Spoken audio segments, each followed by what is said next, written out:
Meet Uncle Sam. He has a lot of bills to pay. Almost $4 trillion worth every year. Uncle Sam's income is a little over $2 trillion per year. To make up the difference, the deficit, he does what most Americans do. He borrows money. When Uncle Sam takes out a loan, he calls it a bond. Bonds can be held by banks, investors, or even foreign governments. Uncle Sam has to promise to pay interest on these bonds, just as you do on any loan you take out. Ever think about paying your mortgage with your credit card? That's exactly what Uncle Sam does.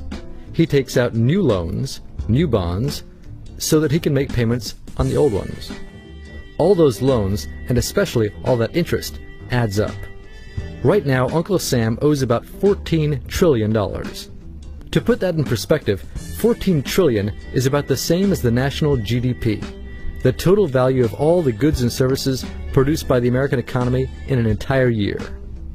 It's such a huge amount of money that Uncle Sam is starting to run out of people to borrow from, and he's having trouble just paying the interest on his loans.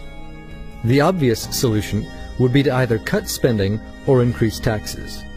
But if he cut spending, the people that he's spending money on would complain that they don't have money to spend, and that he was hurting the economy.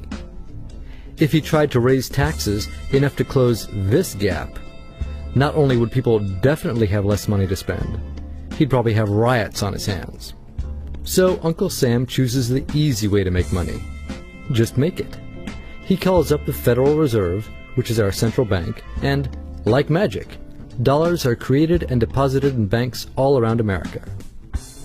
The problem is that the more of something there is, the less it's worth. Same goes for the US dollar. The more dollars there are, the less each one will buy.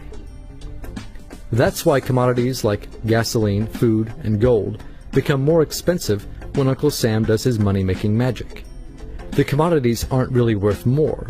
Your money is just worth less. That's called inflation. Remember the foreign governments that lent money to Uncle Sam? When they lent money to the American government, something interesting happened. It made the U.S. look richer and their countries look poorer. When a country looks poor compared to America, $1 of our money buys a lot of their money. So they can pay their workers only a few pennies a day.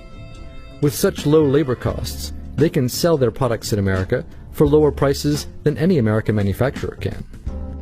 The easiest way for American companies to compete is to move their factories overseas and pay their workers a few pennies a day too. This contributes to a recession. Americans lose their jobs, stop paying taxes, and start collecting government benefits like Medicaid and unemployment. This means that Uncle Sam has even less income and even more expenses.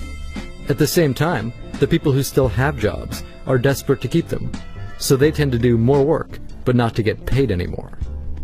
When your dollars are worth less and you're not earning more of them, that's called stagflation. And this is why Uncle Sam is in a catch-22. He can't raise taxes or cut spending without making the recession worse. And he can't have the Federal Reserve create more money without making inflation worse. For now, he can keep borrowing money, but since he can't even pay the interest on the loans he already has, it just makes his inevitable bankruptcy even worse. Whether it's in 2 months or 2 years, the day will come when Uncle Sam can no longer pay his bills. When that happens, the banks, investors, and foreign governments who are counting on that money won't be able to pay their bills. You see, just like Uncle Sam, governments, banks, and corporations don't actually have much money. Mostly, all they have is debt to each other. If one link in the debt chain stops paying, defaults, the whole thing falls apart. If investors can't pay their bills, corporations won't be able to pay their employees. If banks can't pay their bills, you won't be able to take out a loan, use a credit card, or even withdraw your savings. If foreign governments can't pay their bills, their own banks and corporations will have the same problems. That's called a global economic collapse. It's never happened before, so nobody really knows how bad it will be, how long it will last, or even how we'll eventually get out of it. The house of cards has already been built. There's no painless way to dismantle it now. All we can do is to educate each other about what's actually going on, and to prepare for what may be very extraordinary circumstances.